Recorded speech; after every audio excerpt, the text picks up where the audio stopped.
Assalamualaikum warahmatullahi wabarakatuh. Perkenalkan, kami dari kelompok 1 perwakilan dari kelas A. Pada video kali ini kami akan mengulas materi terkait dengan interaksi obat hormonal dan kontrasepsi. Adapun rincian materi yang akan kami ulas pada video kali ini, yang pertama ada definisi, yang kedua klasifikasi, yang ketiga mekanisme kerja, yang keempat golongan obat, dan yang terakhir adalah interaksi obat. Selanjutnya yang perlu kita ketahui adalah definisi dari hormon. Jadi, hormon sendiri merupakan senyawa yang secara normal dikeluarkan oleh kelenjar endokrin atau jaringan tubuh, serta dilepaskan ke peredaran darah menuju jaringan sasaran, selanjutnya berinteraksi secara selektif dengan reseptor khas dan menunjukkan efek biologis. Sistem kerja hormon sendiri berdasarkan mekanisme umpan balik, yang artinya kekurangan atau kelebihan hormon tertentu dapat mempengaruhi produksi hormon yang lain. Hal ini disebut dengan homeostatis, yang berarti seimbang. Hormon diklasifikasikan menjadi 3 bagian. Yang pertama, hormon yang mengandung asam amino seperti epinefrin. Yang kedua, hormon yang mengandung lipid seperti testosteron dan progesteron. Yang ketiga, hormon yang mengandung protein seperti insulin dan prolaktin. Obat golongan hormonal dikategorikan menjadi 5 golongan besar. Yang pertama ada golongan obat antitiroid dengan mekanisme kerja dengan cara menghambat pengikatan iodium pada tiroksin binding globulin sehingga akan menghambat sekresi thyroid stimulation hormone sehingga mengakibatkan berkurangnya produksi atau sekresi hormon tiroid. Efek samping yang dapat ditimbulkan dari golongan obat ini yaitu muntah, gangguan pencernaan, sakit kepala, ruam kulit, dan lain sebagainya. Contoh obatnya yaitu metilmazol. Golongan kedua obat yaitu golongan obat diabetes mellitus dengan mekanisme kerja. Yang pertama memicu sekresi insulin, yang kedua meningkatkan sensitivitas terhadap insulin, yang ketiga menghambat alfa glukosidase, yang keempat menghambat enzim DPP4 inhibitor, yang kelima menghambat enzim sodium glukosa. Adapun efek samping yang dapat ditimbulkan dari golongan obat ini yaitu gula darah yang turun terlalu rendah atau hipoglikemia, ruam, benjolan, atau pembengkakan di tempat suntikan. Contoh obatnya yaitu insulin dan metformin. Golongan obat hormonal yang selanjutnya yaitu golongan obat estrogen. Mekanismenya yaitu hormon steroid berdifusi melalui membran sel dan terikat dengan afinitas tinggi pada reseptor protein sitoplasmik spesifik. Efek sampingnya yaitu tubuh terlihat bengkak, rambut rontok, kebas, kesemutan, nyeri seperti terbakar, nyeri punggung, kaki kram atau nyeri, dan kembung atau sering buang air kecil. Contoh obatnya yaitu estradiol, etinil estradiol. Golongan yang selanjutnya yaitu golongan progesteron. Mekanismenya menghambat pergerakan sperma dengan meningkatkan kekentalan mukus pada servis, menghambat aktivasi enzim penghidrolisa sperma sehingga ovulasi terhambat dan pembuahan tidak tercapai. Efek sampingnya yaitu kantuk, bising, nyeri payudara, perubahan suasana hati, mudah gelisah, mudah marah, dan sakit kepala. Contoh obatnya yaitu menstranol. Golongan yang terakhir yaitu golongan kortikosteroid dengan mekanisme hormon steroid yang disintetis dari kolesterol dan diproduksi oleh kelenjar adrenalis bagian korteks. Efek sampingnya yaitu perdarahan pada saluran pencernaan, ulkus duodenum, osteoporosis, pengeroposan pada tulang, berpotensi memicu penyakit jantung, penipisan lapisan kulit sehingga memicu mudah memar, terhambatnya proses penyembuhan luka. Contoh obatnya yaitu prednisol, metilprednisolon, dan dexamethasone. Selanjutnya yaitu interaksi obat hormonal. Obat yang pertama yaitu interaksi antara obat metformin dan obat nifedipin. Signifikasinya yaitu moderat atau ringan dengan mekanisme nifedipin dapat meningkatkan konsentrasi plasma metformin dengan meningkatkan tingkat penyerapan.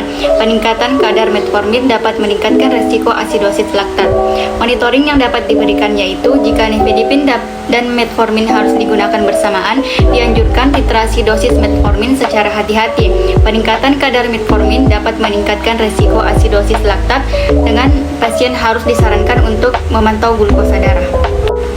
Interaksi yang selanjutnya yaitu interaksi antara obat estradiol dan obat levohidroksin. Signifikasinya yaitu moderat atau ringan dengan mekanisme estrogen dapat meningkatkan konsentrasi tirotropin serum yang dapat berbahaya pada pasien dengan kanker tiroid yang menerima tiroksin untuk supresi tirotropin. Monitoring yang dapat diberikan yaitu pada pasien yang diobati dengan tiroksin atau tirotropin serum halus diukur kira-kira 12 minggu setelah terapi estrogen dimulai, diubah atau dihentikan dan dosis tiroksin disesuaikan. Selanjutnya yaitu materi mengenai kontrasepsi. Definisi kontrasepsi. Kontrasepsi adalah pencegahan terbuahinya sel telur oleh sperma atau konsepsi, atau pencegahan menempelnya sel telur yang telah dibuahi ke dinding rahim. Kontrasepsi hormonal merupakan salah satu metode kontrasepsi yang paling efektif dan reversibel untuk mencegah terjadinya konsepsi. Selanjutnya, klasifikasi kontrasepsi ada dua, yaitu yang pertama itu kontrasepsi hormonal dan non-hormonal. Kontrasepsi hormonal merupakan kontrasepsi di mana estrogen dan progesteron memberikan umpan balik terhadap kelenjar hipofisis melalui hipotalamus, sehingga terjadi hambatan terhadap folikel dan proses ovulasi. Nah, sedangkan kontrasepsi non-hormonal adalah kontrasepsi yang tidak mengandung hormon, baik progesteron maupun estrogen. Adapun mekanisme kerja kontrasepsi hormonal terbagi menjadi tiga: primer, sekunder, komponen progesteron. Primer yaitu mencegah ovulasi dengan cara kerja follicle stimulating hormone dan luteinizing hormone respon. Sekunder yaitu mengentalkan lendir serviks sehingga merupakan barrier terhadap spermatozoa. Ketiga, komponen progesteron, di mana rangsangan balik ke hipotalamus dan hipofisis sehingga pengeluaran LH tidak terjadi dengan menghambat ovulasi. Adapun macam-macam hormon kontrasepsi hormonal. Hormon progesteron, di mana hormon ini dihasilkan oleh corpus luteum. Pembentukannya dirangsang oleh LH dan berfungsi menyiapkan dinding uterus agar dapat menerima telur yang sudah dibuahi. Adapun mekanisme kontrasepsi progesteron antara lain lendir serviks akan lebih pekat sehingga transportasi sperma lebih sulit. Kapasitas sperma untuk membuahi sel telur dan menembus rintangan di sekeliling ovum akan dihambat oleh progesteron.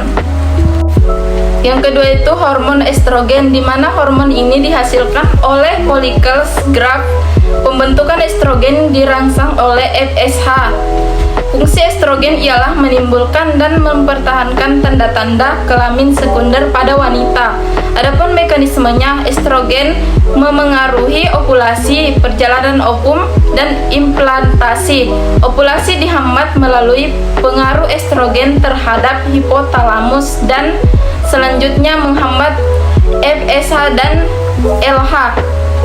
Selanjutnya ada penggolongan obat kontrasepsi hormonal. Yang pertama, kontrasepsi pil kombinasi. Pil kombinasi mengandung dua macam hormon berdosis rendah, yaitu progestin dan estrogen, yang seperti hormon progesteron dan estrogen alami pada tubuh perempuan yang harus diminum setiap hari. Cara kerja dari kontrasepsi pil kombinasi salah satunya adalah mencegah pelepasan telur dari ovarium atau menekan ovulasi. Adapun jenis kontrasepsi pil kombinasi, yang pertama ada monofasik yang mengandung hormon aktif estrogen dan progestin dalam dosis yang sama. Jenis pil monofasik yang beredar di pasaran salah satunya 21 pil mengandung 30 nanogram etinil estradiol dan 150 nanogram levonorgestrel dan 7 pil tanpa hormon.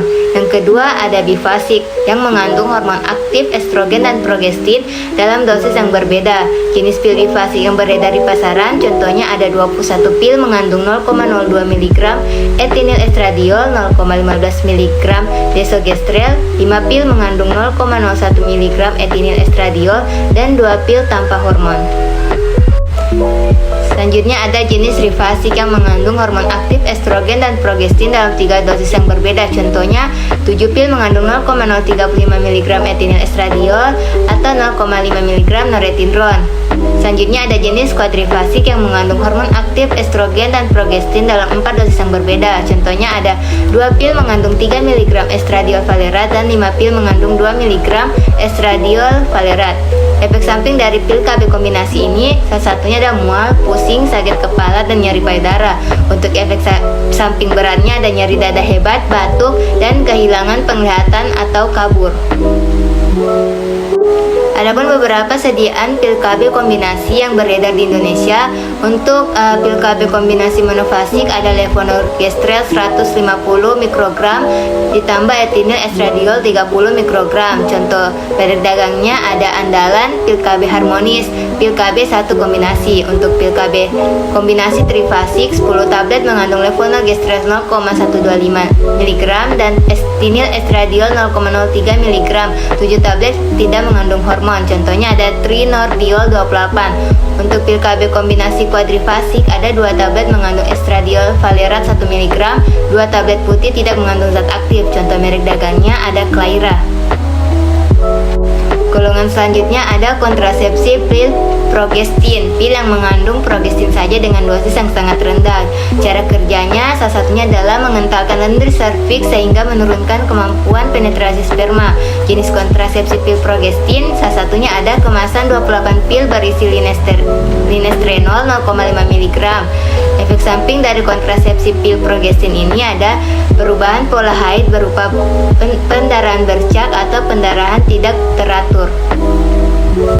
Adapun beberapa sediaan kontrasepsi pil progestin yang beredar di Indonesia ada linestrenol 0,5 mg dengan merek dagang Andalan Laktasi, Included Laktasi dan Linesterol.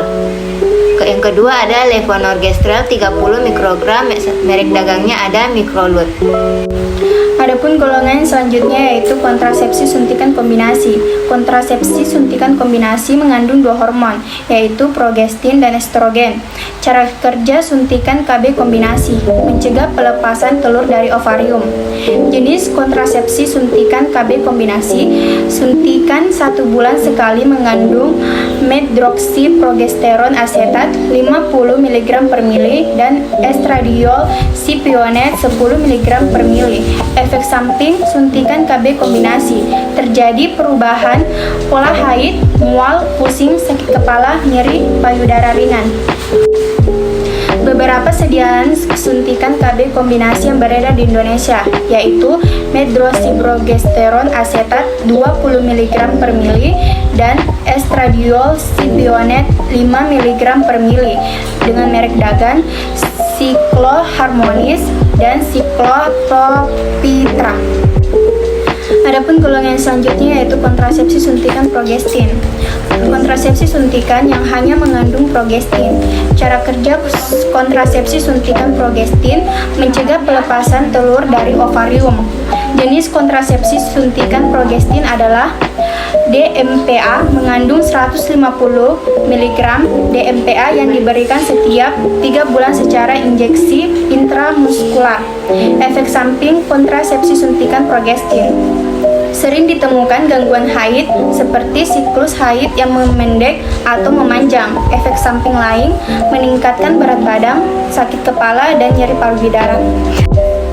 Sediaan kontrasepsi suntikan progestin yang beredar di Indonesia yaitu medroksiprogesteron asetat 150 mg, merek dagang Andalan.